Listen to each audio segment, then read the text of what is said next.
Olá, eu sou Gabriela Nunes e nesse vídeo nós vamos responder as questões de processo civil da prova de analista jurídico do Ministério Público do Estado de São Paulo, aplicada pela VUNESP em 2018. Vamos lá? Primeira questão. O Ministério Público atuará na defesa da ordem jurídica, do regime democrático e dos interesses e direitos sociais individuais indisponíveis. Com relação à atuação do Ministério Público como fiscal da ordem jurídica no processo civil individual, é correto afirmar que então, a questão trata da atuação do Ministério Público no processo civil. O tema está lá nos artigos 176 a 181 do Código de Processo Civil. Vale a pena depois você dar uma lida nesses artigos, porque eles caem bastante em prova, tá? Então, vamos lá. Primeira alternativa. Alternativa A. Seu membro será civil e regressivamente responsável quando agir com culpa ou fraude no exercício de suas funções. Está errada a palavra culpa, pois o artigo 181 traz dolo, quando agir com dolo ou fraude. Alternativa B. Gozará de prazo em dobro apenas para recorrer, não se aplicando a prerrogativa para as demais manifestações nos autos. Está errado. Artigo 180 caput. O prazo em dobro é para todas as manifestações nos autos e não apenas para recorrer. Alternativa C. Fim do prazo para a manifestação sem o oferecimento de parecer. O juiz requisitará os autos e dará andamento ao processo. Essa é a alternativa correta, artigo 180, parágrafo 1º. Alternativa D. Poderá recorrer exclusivamente em caso de inércia da parte. Está errado, artigo 179, inciso 2 do Código de Processo Civil. Porque o Ministério Público poderá produzir provas, requerer medidas processuais pertinentes e recorrer. Alternativa C. Nos casos de intervenção, terá vista aos autos antes das partes. Está errado, porque o artigo 179, inciso 1º, inciso 1 do Código de Processo Civil, ele diz que o Ministério Público terá vista aos autos depois das partes. É muito importante em prova você tomar cuidado com as palavras, apenas, exclusivamente, sempre. Essa questão é um exemplo disso, né? Você vê que as alternativas aqui que estão erradas trazem exatamente essa questão.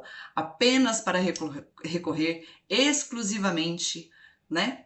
Então é importante ficar atento nisso. Vamos lá, segunda questão. No que diz respeito à ação de inventário judicial e partilha, assinale a alternativa correta. Inventário e arrolamento são assuntos que estão tanto no Código Civil quanto no Código de Processo Civil. Portanto, eles são importantes porque podem cair tanto na sua prova de direito civil quanto na prova de processo civil, tá? Aqui, como estamos na prova de processo civil, tanto inventário quanto arrolamento e partilha, eles estão lá no artigo 610 a 673 do Código de Processo Civil, tá? Alternativa A.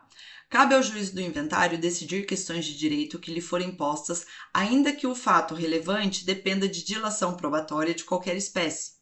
Está errado, porque o artigo 612 do Código de Processo Civil, ele traz que o juiz do inventário poderá resolver questões de direito desde que os fatos relevantes estejam provados por documentos. Você tem que pensar que inventário e arrolamento é um procedimento simples.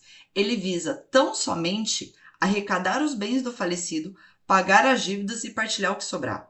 Questões de alta complexidade ou que demandam instrução probatória têm que ir para a ação própria, tá? Não é discutido no próprio inventário. Alternativa B. Incumbe ao inventariante, independentemente de autorização judicial, pagar dívidas do inventário, pagar dívidas do espólio. Está errada, pois para pagar dívidas, o inventariante precisa de autorização do juízo. O artigo 619 do Código de Processo Civil, ele traz os atos que o inventariante precisa de autorização do juiz para praticar. O 618, ele traz os atos que o inventariante pode praticar, mas o 619 precisa de... Os atos que estão no 619 precisam de autorização do juiz, tá? Essa alternativa especificamente está lá no inciso 3. Alternativa C. Se o processo envolver interesse de incapaz, o Ministério Público não tem legitimidade para requerer a abertura de inventário, mas será intimado para intervir como fiscal da ordem jurídica. Está errado, Quando houver interesse de incapaz, o Ministério Público tem legitimidade, sim, para requerer a abertura de inventário. Está lá no artigo 616, inciso 8 do CPC. Alternativa D. Se um dos interessados for nascituro, o quinhão que lhe caberá será reservado em poder do inventariante até o seu nascimento. Correta. Artigo 650 do CPC. Última alternativa E. A autoridade judiciária brasileira tem competência concorrente com a autoridade judiciária estrangeira para julgar as ações de inventário e partilha de bens situados no território nacional, quando o autor da herança tiver domicílio fora do Brasil. Essa alternativa está errada, pois a competência ela é exclusiva da autoridade judiciária brasileira. Tratando-se de bens situados aqui, é aqui que vai ser julgado o inventário, vai ser apreciada a questão e etc. A competência ela é exclusiva. Artigo 23, inciso 2º do CPC. Tá? Próxima questão. A Defensoria Pública exercerá a orientação jurídica, a promoção dos direitos humanos e a defesa dos direitos individuais e coletivos dos necessitados, em todos os graus, de forma integral e gratuita. A respeito da Defensoria Pública, assinale a alternativa correta. O tema Defensoria Pública no Código de Processo Civil está lá nos artigos 185 a 187. Vale a pena também você dar uma olhada. Alternativa A. A requerimento da Defensoria Pública, o juiz determinará a intimação pessoal da parte patrocinada quando o ato processual depender de providência ou informação que somente por ela possa ser realizada ou prestada. Está correto. Artigo 186, parágrafo 2º do CPC. Alternativa B. Os escritórios de prática jurídica das faculdades de direito reconhecidas na forma da lei que prestam assistência judiciária gratuita não gozam do benefício do prazo em dobro para a manifestação no processo. Está errado, eles gozam sim também de prazo em dobro, assim como a Defensoria Pública. Artigo 186, parágrafo 3º. Alternativa C. Seu membro será civil e regressivamente responsável quando agir com dolo ou culpa no exercício das suas funções. Está errado. Dolo ou fraude. Então aqui você pode perceber que tanto o Ministério Público quanto a Defensoria Pública, eles serão civil e regressivamente responsáveis quando agirem com dolo ou fraude, né? Aqui na questão, artigo 187 do CPC. Alternativa D. Gozará de prazo em dobro para recorrer e em quádruplo para contestar. Está errado. Gozará de prazo em dobro em todas as manifestações. Artigo 186, caput do CPC. Alternativa E. A contagem do prazo para sua manifestação terá início com a intimação do defensor público pelo Diário da Justiça eletrônico, em se tratando de autos judiciais físicos. É errado, a intimação será pessoal, ou seja, o processo está aqui, certo? No juiz, no cartório com o juiz e tal. O processo vai até a Defensoria Pública, tá bom? Isso é a intimação pessoal. Está lá no artigo 186, parágrafo 1º. Aqui ele quis confundir, né? Falando de processo físico, até porque hoje a maioria dos processos estão digitais. Então, tem que ficar alerta aí com todas as palavras da questão e das alternativas, tá? Próxima questão. Acerca da ação monitória, assinale a alternativa correta.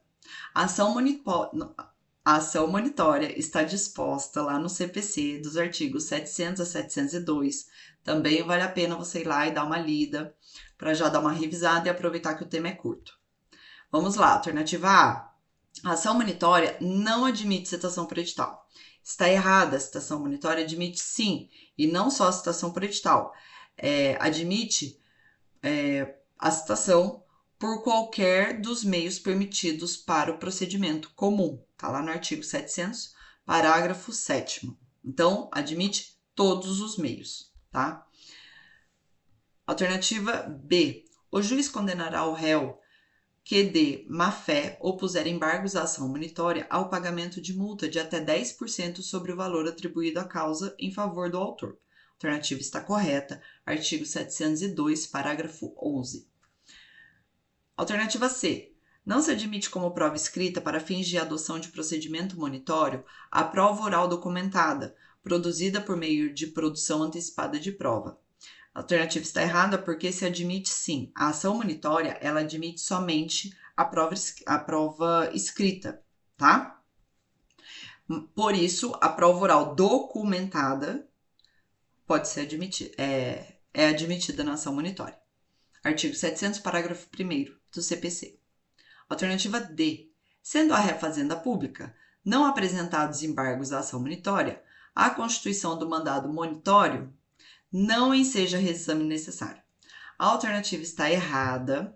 Artigo 701, parágrafo 1º, e aqui cabe uma explicação.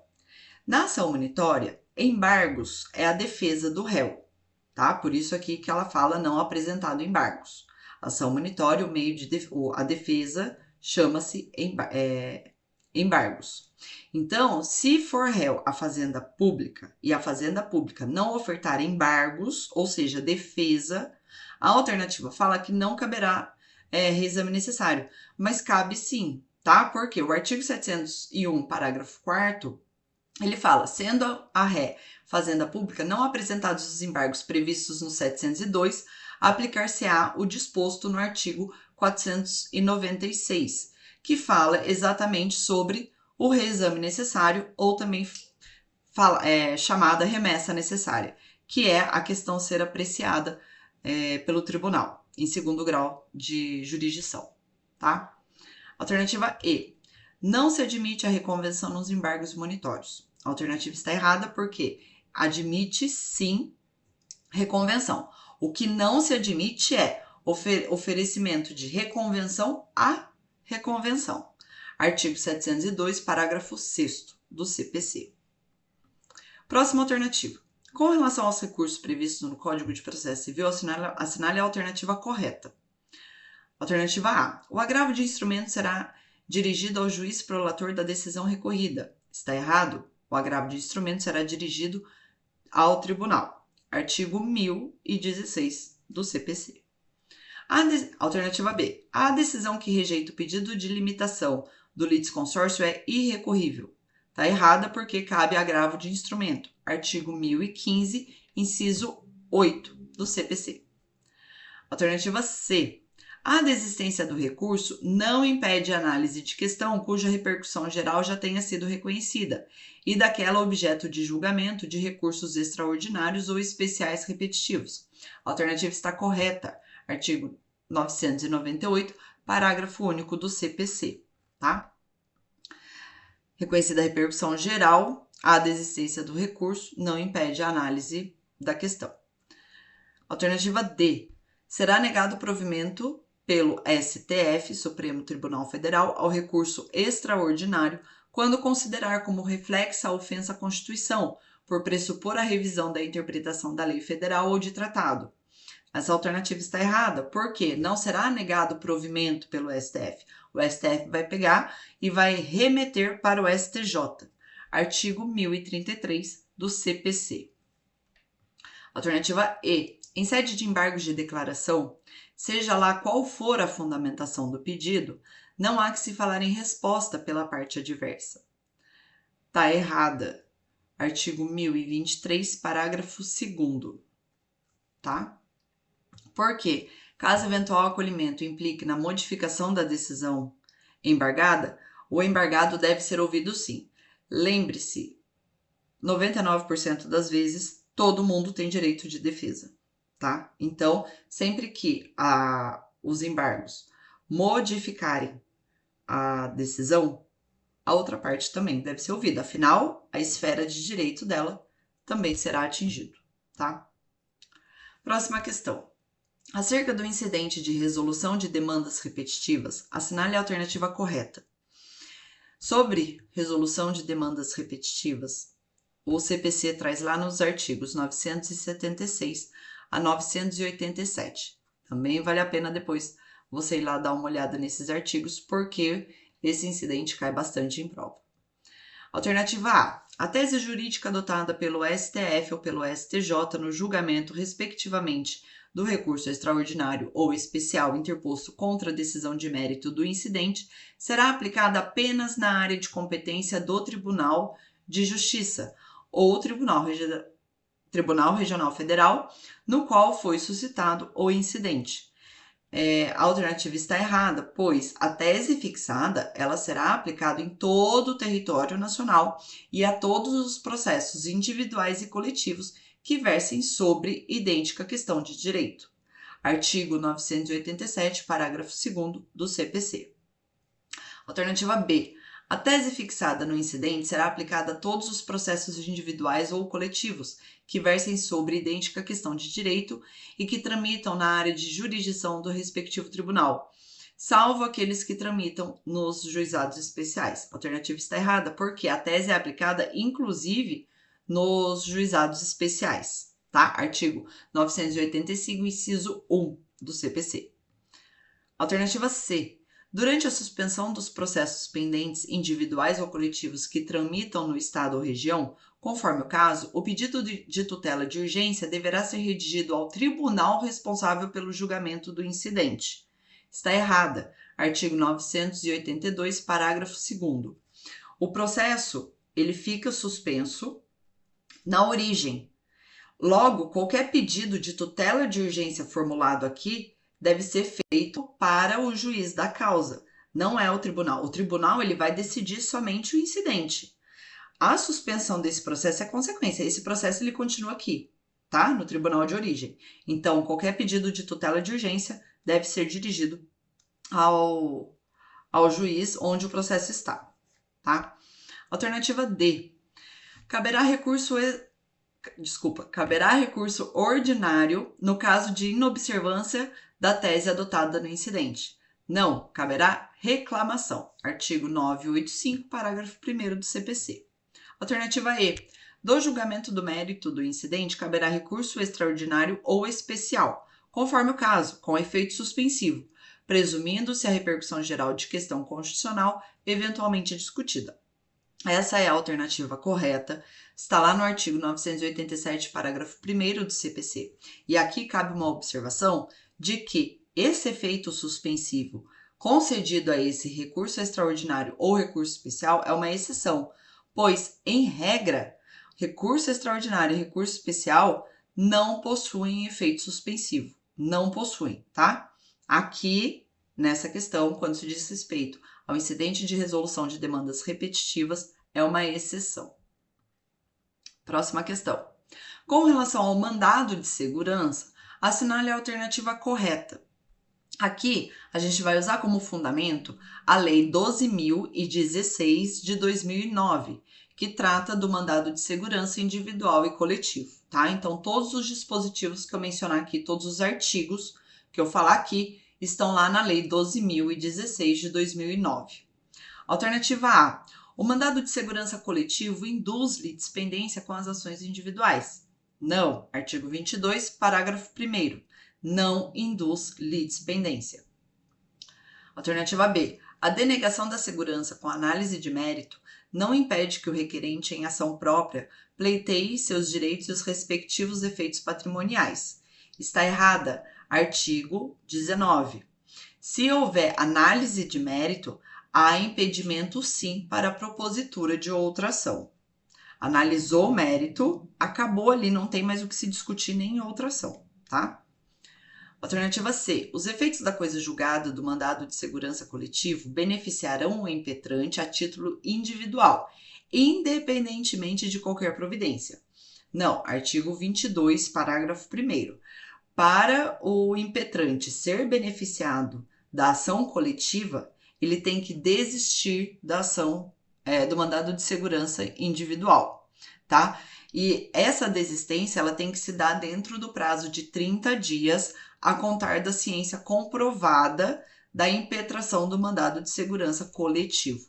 Então, ele tomou o impetrante do mandado de segurança individual, tomou ciência, ele tem 30 dias, tomou ciência do mandado de segurança coletivo, ele tem 30 dias para desistir do mandado de segurança individual dele para ele ser beneficiado. Agora, se ele não quiser ser beneficiado, tá tudo bem, é só ele continuar com o mandado de segurança individual dele, tá? Alternativa D. O pedido poderá ser renovado dentro do prazo decadencial, se a decisão denegatória não lhe houver apreciado mérito. Essa alternativa está certa. Caso a decisão tenha sido denegatória e não apreciou o mérito, o impetrante ele pode entrar com outro mandado de segurança dentro do prazo decadencial, que é de 120 dias. Artigo 23 da Lei 12.016 de 2009. Então, essa é a alternativa correta, artigo 6º, parágrafo 6º da lei. Alternativa E. Cabe mandado de segurança contra atos de gestão comercial praticados pelos administradores de empresas públicas, de sociedade de economia mista e de concessionários de serviço público. Não cabe, está expressamente lá no artigo 1º, parágrafo 2º. Próxima questão. Assinale a alternativa correta a respeito do procedimento de cumprimento de sentença disciplinado no Código de Processo Civil. Alternativa A. A autocomposição judicial pode envolver sujeito estranho ao processo e versar sobre relação jurídica que não tenha sido deduzida em juízo. Certo, está lá no artigo 515, parágrafo 2º do Código de Processo Civil. Então, essa já é a alternativa certa. Vamos ver as seguintes. Alternativa B. A decisão judicial transitada em julgado não poderá ser levada a protesto. Errado, está expressamente lá no artigo 517 do Código de Processo Civil, que pode ser levada a protesto sim. Alternativa C. A decisão homologatória da autocomposição judicial de qualquer natureza é título executivo extrajudicial. Errado, a decisão homologatória de autocomposição extrajudicial, ela é título executivo judicial. Está lá no artigo 515, inciso 2 do CPC.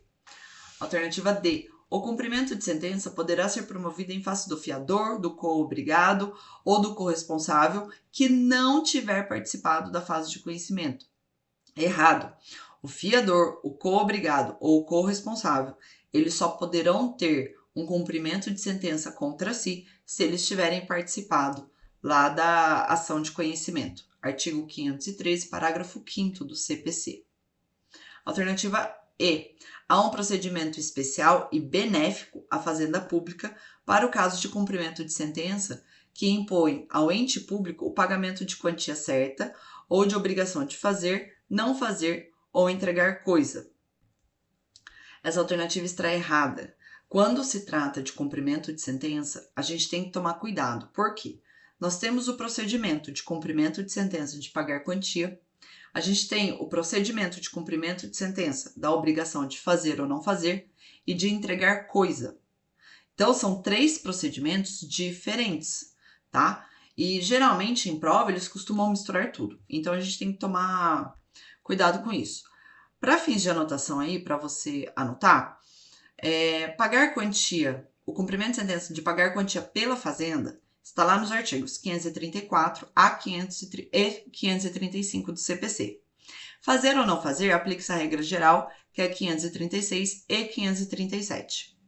De entregar coisa, está lá no 538, tá? Então, toma cuidado quando questão de prova envolver cumprimento de sentença e misturar esses 3 procedimentos, pois eles são diferentes, já que possuem objeto diferente. Pagar quantia, dar dinheiro. Obrigação de fazer ou não fazer, a pessoa tem que ir lá e fazer ou deixar de fazer alguma coisa. E entregar, ela tem que entregar um objeto.